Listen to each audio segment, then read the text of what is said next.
I didn't know that a single afternoon could shatter everything I'd built over a decade.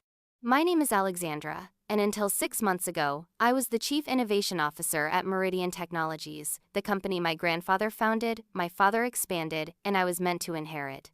The meeting was scheduled for 2 p.m. on a Tuesday. Nothing unusual about that. Board meetings were a monthly occurrence, and I'd prepared extensively for this one. Our new cybersecurity platform was ready to launch, and the projections looked promising. 3 years of development finally coming to fruition. I walked into the boardroom confident, portfolio tucked under my arm, mind already rehearsing the presentation I'd practiced until 3 a.m. Uncle Victor was already there, seated in my father's old chair at the head of the table. After Dad died 2 years ago, Victor stepped in as interim CEO. A temporary arrangement until I was ready to take over. At least that's what we'd agreed upon. He looked up when I entered, his expression unreadable behind those wire-rimmed glasses he always wore. "Alexandra," he said, not rising. "We were just discussing you." I glanced around the room. The entire board was present, 12 people who had known me since childhood, who had watched me graduate with honors, who had nodded approvingly when I brought in our biggest client 3 years ago. None would meet my eyes. "Is something wrong?" I asked, sliding into my seat. "I have the Aegis presentation ready." "We won't be needing that today," Victor interrupted, sliding a folder across the polished mahogany. "We need to discuss this instead." I opened the folder. Inside was a financial report I'd never seen before. Detailed analyses of significant fund misallocations, resource diversions, and what appeared to be evidence of me deliberately sabotaging our biggest contract by altering security protocols. "What is this?" My voice came out smaller than intended. "Don't play innocent." Victor's voice hardened. "The evidence is right there. You've been undermining Meridian for months. What I can't figure out is why. Was it too much pressure? Did you crack under the responsibility?" I flipped through the pages, bewildered. "These aren't my reports. I never authorized these changes." "Your digital signature is on every document," said Margaret, our CFO, finally looking at me with something between pity and disgust. "That's impossible," I insisted, feeling heat rise to my face. "I would never." "The board has seen enough," Victor cut in. "The evidence is conclusive. You've compromised client security, jeopardized millions in contracts, and betrayed the trust this company placed in you." I looked around the table desperately. This is absurd. I've given everything to Meridian. Why would I sabotage my own future? "Perhaps because you're simply not capable of leading it," Victor said, his voice dropping to a glacial whisper. "You're worthless, Alexandra. Just like your father feared." The room went silent. I felt the blood drain from my face. "My father never said that. He confided in me frequently. He worried about your limitations. We all tried to be supportive, but clearly, his concerns were justified." I couldn't breathe. The room was spinning slightly, the faces around the table blurring together. "You're lying. Your security clearance has been revoked effective immediately?" Victor continued as if I hadn't spoken. "Your personal items will be delivered to your apartment. The board has unanimously voted to remove you from your position and all company involvement." I looked at each board member in turn. Some I'd known since childhood. "All of you agreed to this, without even hearing my side?" Silence. Then, small, reluctant nods. "This company is my birthright," I said, my voice shaking. "My grandfather founded it. My father built it. I've worked here since I was 22. "And now you've lost it," Victor said simply. "Be grateful we're not pressing charges. The severance package is generous, provided you sign the non-disclosure agreement." I stood up slowly, my chair scraping against the floor with a sound that seemed to echo. "I won't sign anything." Victor shrugged. "Security will escort you out." As if on cue, 2 security guards appeared at the door. Men who had greeted me by name every morning for years. Now they looked through me as if I were a stranger. "You won't get away with this," I said, gathering what dignity I could. Victor almost smiled. "I already have." I walked out of Meridian Technologies that afternoon with nothing but my purse and the crushing weight of betrayal on my shoulders. By the time I reached my car, my key card no longer worked. My phone was flooded with notifications, access revoked to company emails, accounts, systems.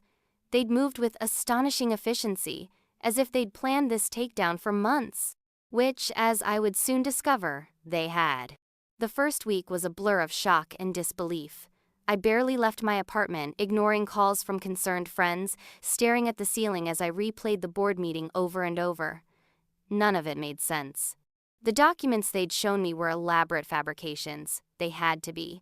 But who would go to such lengths, and why? On the 8th day, something changed. I woke up angry instead of devastated. The fog of confusion lifted, replaced by a cold, clarifying fury. If I was being framed, there would be evidence, and I would find it. I started with what little I had left. My personal laptop, old files I'd backed up out of habit, emails I'd forwarded to my private account over the years. I created a timeline, marking every strange occurrence over the past 6 months that had seemed trivial at the time, but now took on new significance. 3 months ago, I was mysteriously removed from the Aegis project email chain for 2 days. It called it a server glitch. 6 weeks ago, found myself locked out of the development server while making critical updates. Again, technical issues. 4 weeks ago, my presentation on the Aegis protocol was rescheduled last minute. Then portions were presented by Victor's new protege, Michael, in my absence. 2 weeks ago, discovered discrepancies in the security protocol documentation but was told they were approved alterations I must have forgotten about. The pattern was becoming clear. Someone had been systematically undermining my work while simultaneously building a case against me, but I still couldn't access the evidence I needed to prove it. Then came the unexpected lifeline. An email from Diane, my father's former assistant who had retired shortly after his death. "Alexandra, I've been trying to reach you. I have something your father left for you. It's important. Meet me tomorrow, 10 a.m. at Westlake Park. Come alone." I almost ignored it, suspecting another trap. But something about the timing felt right. Diane had been like family, the last person who would betray me. The next morning, I found her seated on a bench by the fountain, looking exactly as she had at my father's funeral, impeccably dressed, silver hair neatly pinned back, eyes sharp despite her 70 years. "You look terrible," she said by way of greeting. "Being publicly humiliated and stripped of my livelihood will do that," I replied, sitting beside her. She nodded, unperturbed. "Your father predicted something like this might happen." "What?" Diane reached into her purse and withdrew a small USB drive. "2 weeks before he died, your father asked me to give you this if anything unusual happened at Meridian. I waited because I wasn't sure, until I heard what happened at that board meeting." I took the drive, turning it over in my hands. "Did he say what's on it?" "Number. But he said you'd know what to do with it." She stood, adjusting her coat. "Alexandra, your father never thought you were worthless. Quite the opposite. He was preparing you for something, though he never told me exactly what." "Did he suspect Victor?" Diane's expression hardened slightly. "Your father and Victor had disagreements about the future of Meridian. That's all I know for certain." She squeezed my hand briefly. "Be careful. Whatever you're planning to do next, remember that Victor has resources you don't." "So did my father," I said, clutching the drive. "Thank you, Diane." I waited until I was home, doors locked, before plugging in the USB drive. It contained a single encrypted folder labeled Insurance. The password prompt stared back at me, mockingly blank. I tried everything: my birthday, my father's birthday, the date Meridian was founded, combinations of all three. Nothing worked. Frustrated, I leaned back in my chair, eyes drifting to the framed photo on my desk, me and my father sailing on his beloved boat, the Pathfinder. It had been our special place, where he taught me everything from knot tying to celestial navigation. "When you're lost," he used to say, "find the North Star, and you'll always know your way home." On a hunch, I typed North Star into the password field. The folder unlocked. Inside were hundreds of files: emails, financial records, meeting transcripts, and a video file labeled Watch First. With shaking hands, I clicked play. My father's face filled the screen.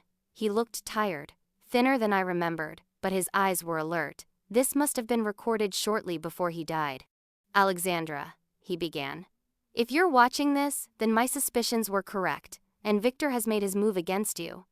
I'm sorry I couldn't warn you properly, but Victor has been monitoring everything. My communications, my meetings, even my medical records. This may be my only chance to tell you the truth. He explained how Victor had been planning a takeover for years, positioning loyalists throughout the company, gradually gaining control of key departments. He'd become obsessed with Meridian's new security platform, not just for its potential profits, but for something my father referred to cryptically as its other applications. I've gathered evidence of everything, my father continued. Financial manipulations, backdoor deals, communications with foreign investors I specifically barred from involvement with Meridian. It's all here. But the most troubling discovery is what Victor plans to do with the Aegis platform once it launches. My father leaned closer to the camera, his voice dropping. Aegis isn't just about protecting corporate data. The protocol we developed can be modified to create backdoors into any system it's installed on. Victor plans to sell this capability to the highest bidders, including government agencies with questionable human rights records. This isn't what Meridian stands for. It's not what I built, and it's not the legacy I want to leave you. He rubbed his eyes, suddenly looking every year of his age. I've embedded safeguards in the core architecture, fail-safes that only you can activate. Victor doesn't know about them. He thinks he's eliminated all obstacles by removing me and will soon remove you, but he's underestimated you, just as he always has. My father smiled then. A flash of the warmth I remembered. Alexandra, you are the most brilliant mind I've ever known, far sharper than mine at your age. I've watched you solve problems that baffled our entire engineering team. Victor sees you as a threat precisely because you're the only one who could expose what he's doing. Use these files carefully, build your case methodically, and remember the conversation we had on your 25th birthday about contingency plans. That's your way back in. I love you, Alexandra. Meridian is yours by right and by capability. Take it back.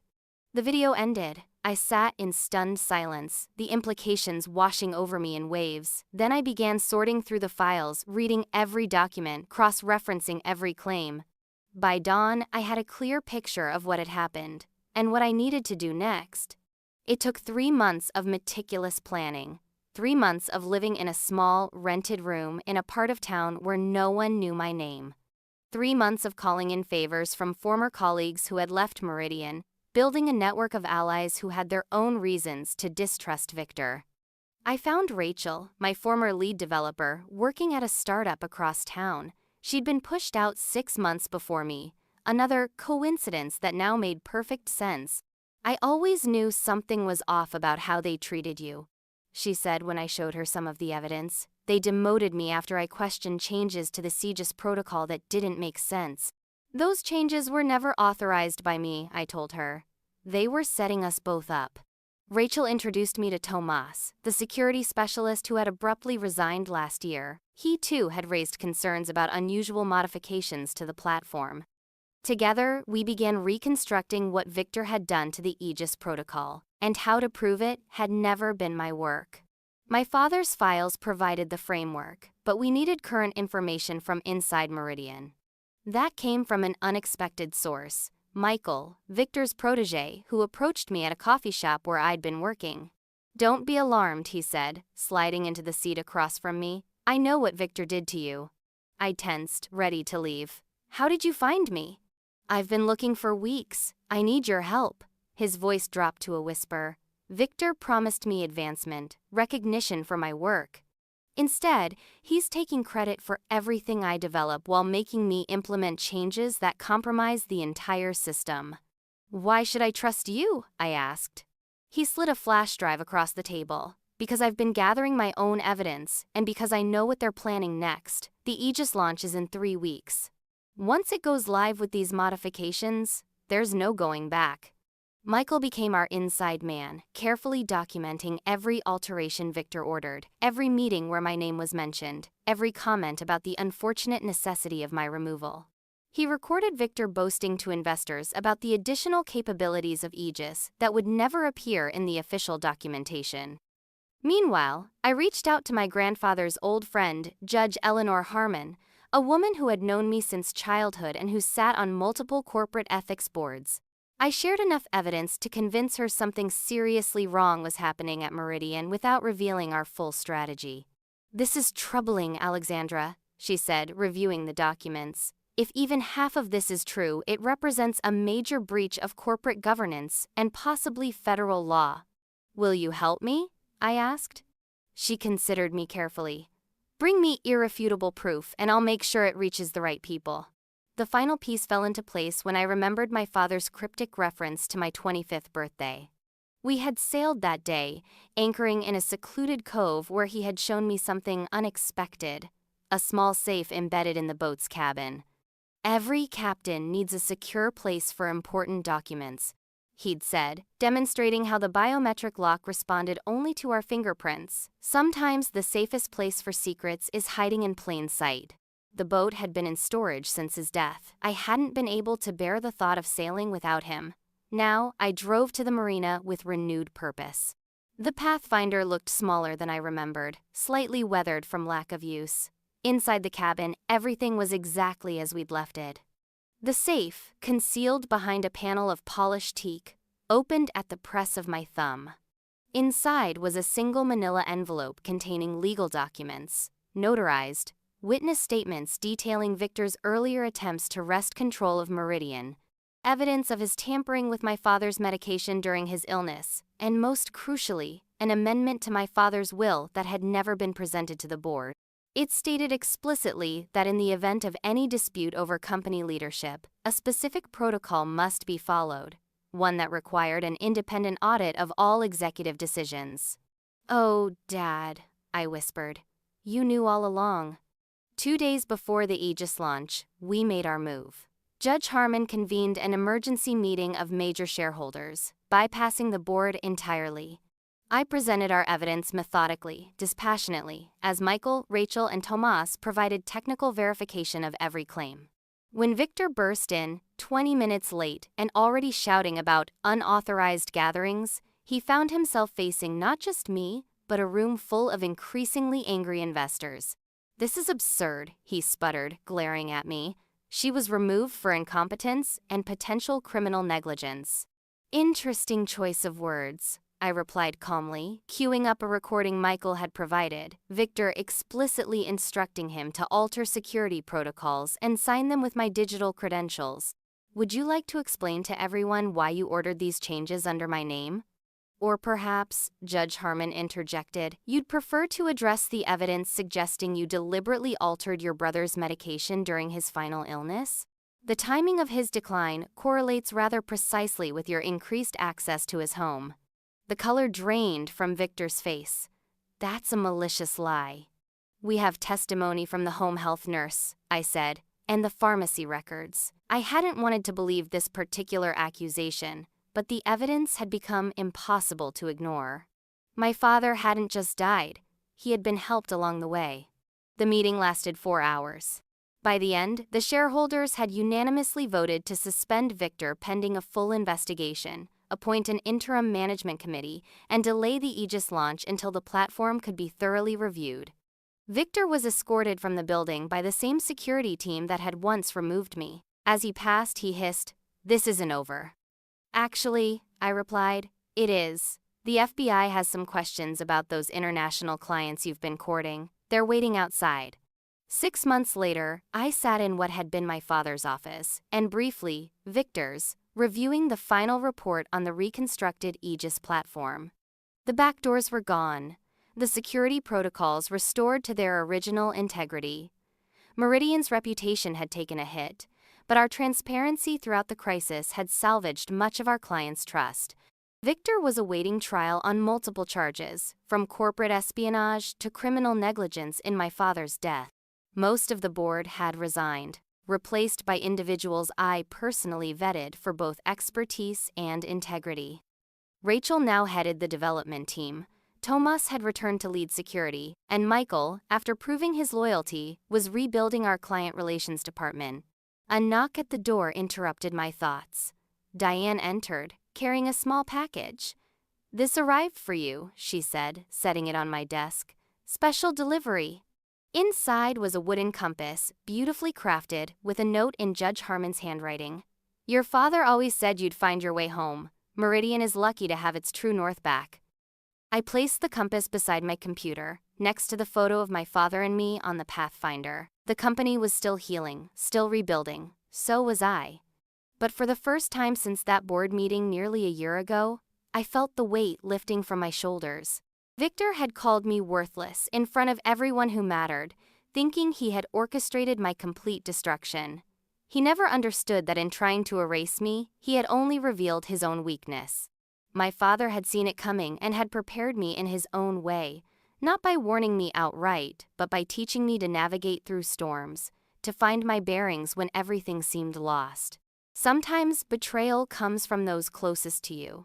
Sometimes your legacy is stolen rather than freely given.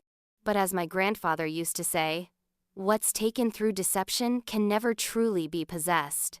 Meridian was mine again, not because of my name, but because I had fought for it, proven myself worthy of it, and no one would ever take it from me again. Have you ever been betrayed by someone you trusted? Someone who should have protected you but instead tried to destroy you? Leave a comment below and share your story. If this resonated with you, hit subscribe for more stories about perseverance, justice, and the power of trusting your instincts even when everyone tells you you're wrong. Remember, sometimes being underestimated is your greatest advantage. Until next time, this is Alexandra, reminding you that your worth isn't determined by those who try to diminish you, but by your refusal to let them succeed.